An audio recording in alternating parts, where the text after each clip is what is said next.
Hello, Acho. Welcome once again to my channel Smita Classes. As you know, we were dealing with the 7th standard science book Future Kids. The name of the book is Future Kids Science, and we have already done some of the chapters of this book, and we were doing the second chapter, Nutrition in Animals, and we have done part 1, part 2 of that. Today we will be doing the part 3, I think. We have already completed part 1, part 2. Yes, part 2 also, part 3 also we had done. Today we will be doing the part 4 and the last part of this chapter. The chapter will be then complete. Okay, we were doing about digestion in human beings, the whole digestive system. We were studying about human beings. In that we have studied about teeth, tongue, saliva, esophagus, small intestine, pancreas, absorption and assimilation in small intestine. Now we will read about large intestine. Undigested food along with digested food passes to the large intestine from the small intestine. The length of large intestine is about 1.5 meters. Its chief function is the absorption of water and salts from undigested food material. Here most of the water and mineral salts are also absorbed into the bloodstream. Thus large intestine secretes no digestive juices.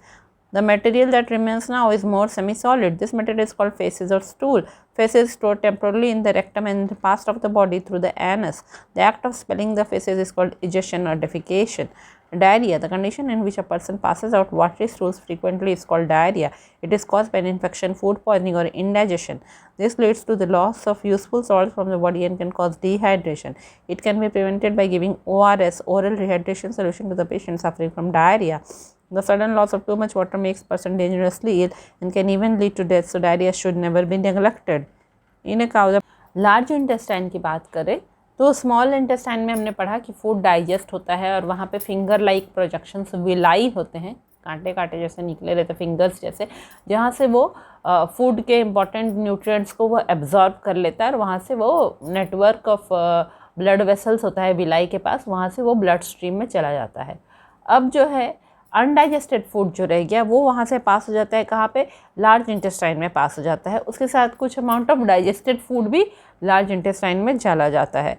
ठीक है, जो उसमें से जो nutrients absorb हो गया और जो नहीं हुआ वो डाइजेस्टेड फूड जो है वो चला जाता है लार्ज इंटेस्टाइन में. ठीक है, अब है लार्ज इंटेस्टाइन का लेंथ कितना है, 1.5 मीटर है. ठीक है, लार्ज इंटेस्टाइन का लेंथ, जबकि हम लोगों ने पढ़ा था ना कि स्मॉल इंटेस्टाइन का लेंथ कितना था, 7.5 मीटर लॉन्ग था. अब लार्ज इंटेस्टाइन का क्या है, मेन फंक्शन क्या है कि जो अनडाइजेस्टेड फूड है उससे वाटर और मिनरल सॉल्ट्स वहीं पे बॉडी एब्जॉर्ब कर लेता है. ठीक है, जितना भी वाटर और मिनरल सॉल्ट्स होता है वो लार्ज इंटेस्टाइन से जो है वहाँ से बॉडी एब्जॉर्ब कर लेगा और ब्लड स्ट्रीम में चल जाएगा. लार्ज इंटेस्टाइन में कोई भी डाइजेस्टिव जूसेस नहीं निकलता जो कि फूड को डाइजेस्ट करने में मदद करे. अब जो है वाटर मिनरल सॉल्ट्स चला गया, डाइजेस्टेड फूड का सारा न्यूट्रिएंट्स चला गया, तो अब क्या बच गया, अब सेमी सॉलिड अनडाइजेस्टेड फूड रह गया है. ठीक है, जो कि बॉडी के थ्रू निकलता है, सेमी सॉलिड है, ना बहुत हार्ड है ना बहुत ही ड्राई है, और वो कहलाता है फीसेस या स्टूल. फीसेस को जो है टेम्परली, जब लार्ज इंटेस्टाइन का एंड क्या है, रेक्टम है, वहाँ पे टेम्परली फीसेस स्टोर रहता है. ठीक है, फीसेस और स्टूल वहाँ पे, फीसेस वहाँ पे स्टोर रहता है और फिर हमारे बॉडी से एनस के थ्रू निकल जाता है बाहर. The act of expelling the, तो ये जो एक्ट है कि हम लोग जो है फीसेस बॉडी से निकल जाता है, जो अनडाइजेस्टेड फूड है वो कुछ समय के लिए टेम्पररी रेक्टम में स्टोर होगा, फिर एनस से बाहर निकल आता है. तो ये पूरे प्रोसेस को क्या कहते हैं, एक्सपेलिंग फीसेस के प्रोसेस को कहते हैं इजेशन या डेफिकेशन. बॉडी से निकालना जो होगा फीसेस, उसको इजेशन या डेफिकेशन बोलते हैं. अब एक डिजीज़ है डायरिया है, उसमें क्या होता है कि पर्सन को पूरा वाटरी स्टूल होने लगता है. ठीक है, वो जो पॉटी निकाल रहा है बॉडी से पूरा वाटरी पानी पानी होता है. ठीक है, और अक्सर होने लगता है. वो कब होता है, जब उसके बॉडी में फूड से कोई इन्फेक्शन हो गया है, इन्फेक्शन है उसके बॉडी में, कुछ फूड पॉइजनिंग हुआ है, हाँ, वो उसने ख़राब खाना खा लिया है, या उसे इनडाइजेशन हुआ, उससे खाना ठीक से डाइजेस्ट नहीं हुआ है. ठीक है, तो उसमें क्या होता है, जब वो वाटरी स्टूल निकालता है तो उसके यूज़फुल सॉल्ट्स भी उसके बॉडी से निकल जाते हैं. ठीक है, जो सॉल्ट्स और मिनरल्स का बॉडी को ज़रूरत है वो सब भी निकल जाते हैं और उसके कारण बॉडी में डिहाइड्रेशन हो जाता है. इतना वाटर निकल जाता है बॉडी से और सॉल्ट्स की उस पर्सन को डिहाइड्रेशन हो जाता है, ज़्यादातर बच्चों को होता है, उनके बॉडी में पानी की कमी हो जाती है, ठीक है। उसको कैसे ठीक करते हैं हम लोग, ORS का घोल देते हैं ना, ओरल रिहाइड्रेशन सोल्यूशन जो होता है पैकेट्स में मिलता है, उसको पानी में मिला के हम लोग पिलाते हैं वैसे पर्सन को, या फिर नमक चीनी का घोल मिला के उस पर्सन को पिलाते हैं, ठीक है, जिसको डायरिया होता है। जो अचानक से बहुत लॉस जब पानी का हो जाए बॉडी से, ठीक है, तो पर्सन जो है वो बहुत ही बीमार हो सकता है, और वैसे में जो है उस पर्सन को डेथ भी हो सकता है। इसलिए डायरिया को नेगलेक्ट नहीं करना चाहिए। अगर डायरिया हो रहा है तुरंत उस पर्सन को मेडिकेशन करना चाहिए और ORS वगैरह देना चाहिए, तब पर्सन इल नहीं होगा। Ruminants Ruminants, animals like cows, buffaloes, deer, sheep and bison eat grass, leaves and hay. They chew their food and mix the saliva with their food and keep swallowing quickly. This less chewed food is stored in the rumen, which is the first compartment of stomach. The bacteria present in rumen of grass-eating animal can digest cellulose. These animals eat their food quickly so they can hide from carnivorous animals. Once the ruminant has finished eating, the food is brought back up and rechewed. This is called chewing the cud or rumination, and these animals are known as ruminants. If the animal stops ruminating, this is a sign of ill health. The grass is rich in cellulose. The cellulose digesting bacteria are not present in the body of human beings, due to which human beings cannot digest carbohydrate present in plant food. Animals like horses, rabbit, etc. digest the cellulose of the food by the action of bacteria in a large sac-like structure called cecum. The stomach of ruminant has 4 chambers. It is called a compound stomach. Rumen, this is the first chamber and is very large. The food reaches rumen after swallowing. Here it gets partially digested and is called cud. Reticulum, this is the second chamber where the cud goes and sent back to the mouth to be chewed further. Omasum, this is the third chamber where the rechewed food reaches after swallowing again. Here the food is further digestive juices. Abomasum, this is the fourth chamber. The food is further digested here.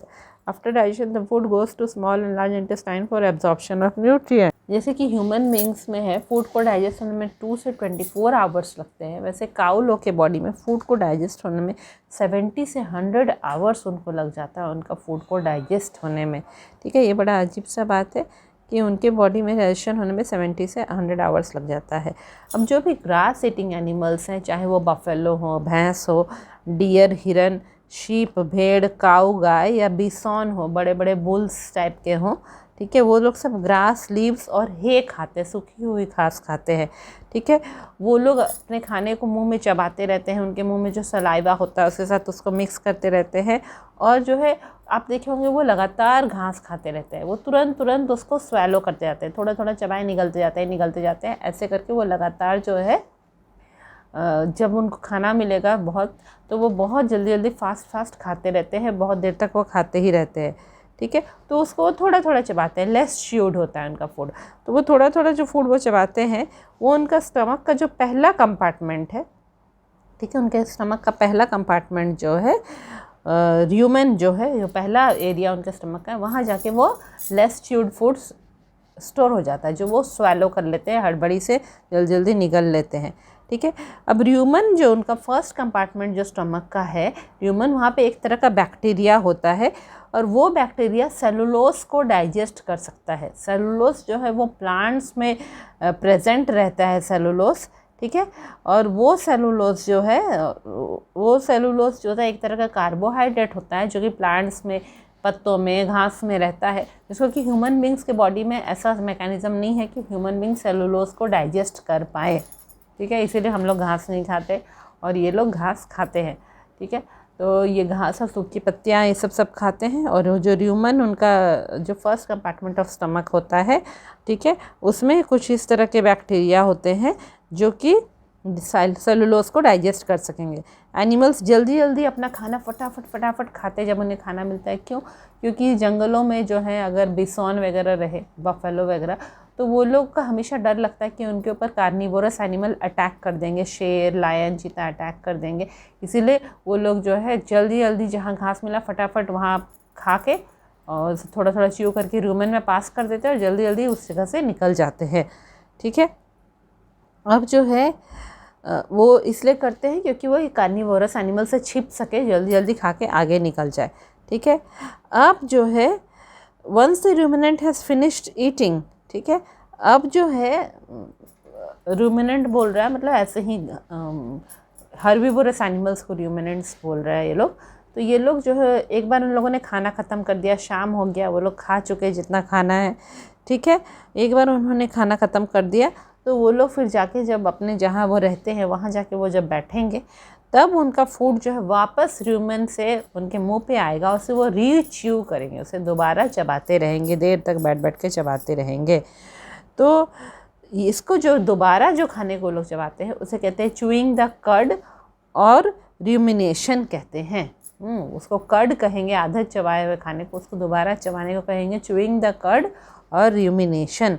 और ऐसे animals को ruminants कहते हैं, ठीक है। अगर animal, आपने देखा हो गाय बैठ के ऐसे ऐसे मुंह चलाता रहता है ना, अगर एनिमल रूमिनेशन करना बंद कर दे, ठीक है, वो ऐसे मुंह चबाना बंद कर दे, इसका मतलब वो एनिमल बीमार हो गया है, ठीक है। ये जो घास वो लोग खाते हैं, घास रिच इन सेलुलोज होता है, उसमें प्लांट कार्बोहाइड्रेट सेलुलोज होता है, ठीक है। और वो उन्हीं के बॉडी में वो बैक्टीरिया प्रेजेंट रहता है जो उस सेलुलोज को डाइजेस्ट कराएगा, जो कि ह्यूमन बींग्स में नहीं रहता है, ठीक है। जो भी एनिमल्स है, हॉर्स, रैबिट एक्सेट्रा, वो फूड के सेलुलोज को डाइजेस्ट कर लेते हैं उसी बैक्टीरिया की मदद से, ठीक है। और वो कहाँ जाके डाइजेस्ट होता है? In a large sac like structure called caecum, ठीक है। एक बैग जैसा स्ट्रक्चर होता है उनके बॉडी में, ठीक है, और उसको वो सीकम कहते हैं, और वहीं पे वो डाइजेस्ट होता है, ठीक है। अब जो है आगे बताया गया कि ये रूमिनेंट्स जो हैं, ये हर्बीवोरस एनिमल्स हैं, उनका स्टमक में कितना चैम्बर होता है? बहुत सारे 4 चैम्बर होते हैं, इसलिए कंपाउंड स्टमक बोला जाता है, बहुत सारे चैम्बर वाला स्टमक होता है। पहला वाला र्यूमन होता है जो कि काफ़ी बड़ा चैम्बर होता है, ठीक है। और फूड जो है जस्ट स्वैलो कर करके, आधा च्यू कर करके वहाँ पहुँचा दिया जाता है, जहाँ पे वो पार्शली डाइजेस्ट होता है फूड, और उसको कर्ड कहते हैं उस समय, ठीक है। उसके बाद जो सेकंड चैम्बर है वो क्या है? रेटिक्यूलम है। र्यूमन से थोड़ा आगे की तरफ आप डायग्राम में देख पाएंगे, वो है रेटिक्यूलम है, ठीक है। अब कर्ड जो है वापस रेटिक्यूलम में जाता है, सेकंड चैम्बर है वो, जहाँ पे कर्ड चला जाता है, और वहाँ से फिर वो मुंह में जाता है, ताकि एनिमल्स के माउथ में जाता है कि फिर उसको च्यू कर सकेंगे। अब जो थर्ड चैम्बर है, आप डायग्राम में देखिए रेटिकुलम के साइड में, वो है ओमासम, ठीक है। थर्ड चैम्बर है जहाँ से दोबारा से जो गाय ने फूड को च्यू किया, चबाया है, वो खाना फिर से दोबारा कहाँ जा रहा है? वो ओमासम में जा रहा है। उसने जब दोबारा से च्यू करके उसे निगल लिया, स्वैलो कर लिया, तो वो कहाँ जा रहा है? ओमासम में जा रहा है। यहाँ पे फिर से डाइजेस्ट होगा, और यहाँ पे डाइजेस्टिव जूसेस भी निकलती है, इसकी मदद से फूड फिर से डाइजेस्ट होगा। अब जो लास्ट चैम्बर है आप देखिए, उसी ओमासम के नीचे है एबोमासम, वो फोर्थ चैम्बर है। यहाँ पे फूड फिर जाएगा, यहाँ पे और भी डाइजेस्ट होगा, ठीक है। और यहाँ से फिर वो स्मॉल इंटेस्टाइन में जाएगा, जहाँ पे कि वहाँ से न्यूट्रिएंट्स एब्जॉर्ब होगा ब्लड स्ट्रीम में, ठीक है। तो इस तरह जो है र्यूमिनेंट्स के बॉडी में फूड डाइजेस्ट होता है, ठीक है। तो ये चैप्टर आपका कंप्लीट हो गया है, न्यूट्रिशन इन एनिमल्स। काफ़ी बड़ा चैप्टर था, 4 पार्ट्स हम लोग को करने पड़े इसके। फाइनली ये अभी कंप्लीट हो गया है। फिर जल्दी हम मिलेंगे नए चैप्टर में। मेरे वीडियो को अपने फ्रेंड्स के साथ शेयर ज़रूर करें। इसके बाद का जो चैप्टर है फाइबर टू फैब्रिक, वो हम लोगों ने पहले ही कर लिया है, फाइबर टू फैब्रिक। तो हम लोग उसके बाद वाले चैप्टर में आएंगे, जो कि है हीट चैप्टर है। हम लोग उसके बाद वाले चैप्टर हीट को करेंगे। तो मेरे वीडियोस को अपने फ्रेंड्स के साथ ज़रूर शेयर करें। क्योंकि और भी नए नए बहुत सारे वीडियोस आने वाले हैं, और मेरे चैनल को सब्सक्राइब करना ना भूलें। Thank you.